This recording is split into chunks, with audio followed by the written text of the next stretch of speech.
नमस्कार मंडळी, बाप्पा येतोय तर आणखीन एक नैवेद्याचा प्रकार केलेला आहे। रोज व्हॅनिला ड्रायफ्रुट्स मोदक केलेले आहेत।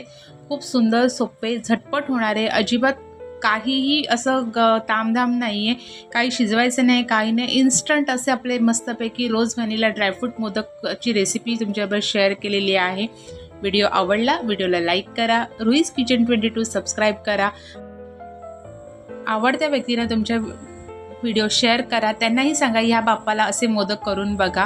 चला तर मग व्हिडिओला सुरुवात करूया। मेजरमेंट सगळे डिस्क्रिप्शनमध्ये दिलेले आहेत, तुम्ही तिथे चेक करू शकता। सुरुवातीला आता काय करायचं, एक भांडे घ्यायचे, त्याच्यामध्ये आपण डेसिकेटेड कोकोनट घेतलेला आहे 1.5 कप, अर्धा कप मी मिल्क पावडर घेतलेली आहे आणि पाव कप मी साखर घेतलेली आहे। हे सगळं मिश्रण आहे ते आपल्याला मिक्सरला मस्तपैकी एकजीव करून घ्यायचं आहे। साखर आपण जाडीच घेतली, त्याच्यामुळे ती आपण मिक्सरला आपली बारीक होईलच। त्याच्यामुळे मिल्क पावडर, डेसिकेटेड कोकोनट आणि साखर हे सगळं आपण मिक्सरला एकजीव करून घ्यायचं, एक पावडर त्याची करून घ्यायची आहे। पावडर करून घेतली, आता आपण एका भांड्यामध्ये ते सगळं काढून घेऊया आणि त्याच्यामध्ये आता मी परत पाव कप मी दूध टाकून घेते। दूध फक्त तेवढंच टाकायचं, कारण का मिल्क पावडरमध्ये दुधाचा ओलावा आला की ऑटोमॅटिक ते सगळं एकदम मेल्ट होऊन जातं। आणि आता आपल्याला सगळं हाताने असं एकजीव करून त्याचा एक पिठाचा कसा आपण गोळा तयार करतो त्याच्यामध्ये करायचं आहे। त्यातला अर्धा भाग मी एका भांड्यामध्ये काढून घेते, अर्धा भाग मी दुसऱ्या भांड्यामध्ये काढून घेते।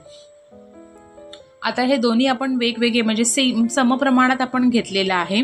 आता त्याच्यातल्या एका ह्याच्यामध्ये मी रोज इसेन्स टाकते आणि पिंक कलरचा फूड कलर टाकलेला आहे। आणि आता दुसरा जो आपला आपण काढून घेतलेला आहे खोबऱ्याचा भाग, त्याच्यामध्ये मी व्हॅनिला इसेन्स टाकलेला आहे आणि सगळं मिक्स ड्रायफ्रुट्स घेतलेले आहेत, काजू, बदाम, पिस्ता, ते आपण त्याच्यामध्ये टाकून घेतलेलं आहे। आता ते खोबऱ्यामध्ये आपण काजू, बदाम, पिस्ता आहेत ना आणि व्हॅनिला इसेन्स सगळं असं एकजीव करून घेऊया आणि त्याचा एक गोळा तयार करून घेऊया।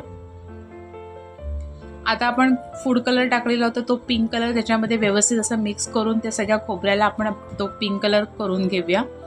खूप छान, सोपे, पटकन होणारी अशी आपली ही रेसिपी आहे। त्याच्यामुळे ह्या गणपती बाप्पाला हा मोदक नक्की करा।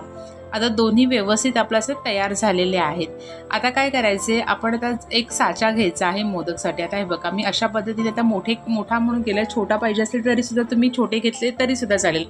आता दोन साच्याचा एक भाग आहे, तिथे आपण पिंक कलर म्हणजे आपण रोज फ्लेवर आहे त्याचे खोबऱ्याचा सगळा डो लावून घ्यायचा आहे। व्यवस्थित असा प्रेस करायचा, ओव्हर असं टाकायचं नाही। आता आपण हा इथे व्यवस्थित असा प्रेस करून घेतलेला आहे। आता आपण ड्रायफ्रुट्सचा जो आपला व्हॅनिला फ्लेवर आहे तो आपण आता घेऊया, दुसऱ्या साच्यामध्ये लावून घेऊया तो।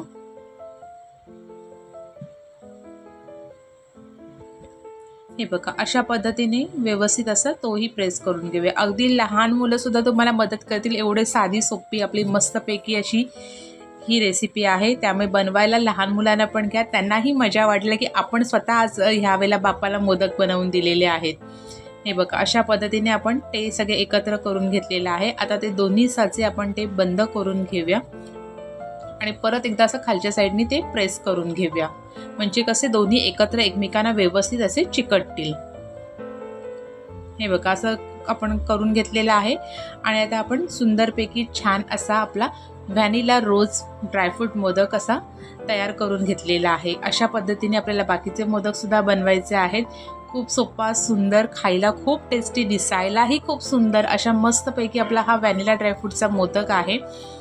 इतका सोपा आहे आणि जरा काहीतरी नवीन आहे, वेगळ्या पद्धतीचा आहे। तुम्ही बनवून हा 2-3 दिवस तरी फ्रीजला ठेवू शकता। जेव्हा कधी तुम्हाला तो वापरायचा असेल, द्यायचा असेल, त्या अर्धा एक तास आधी फ्रीजमधनं काढून ठेवलात ना तरीसुद्धा तो नॉर्मल टेम्परेचरला येतो आणि खायला खूप सुंदर लागतो।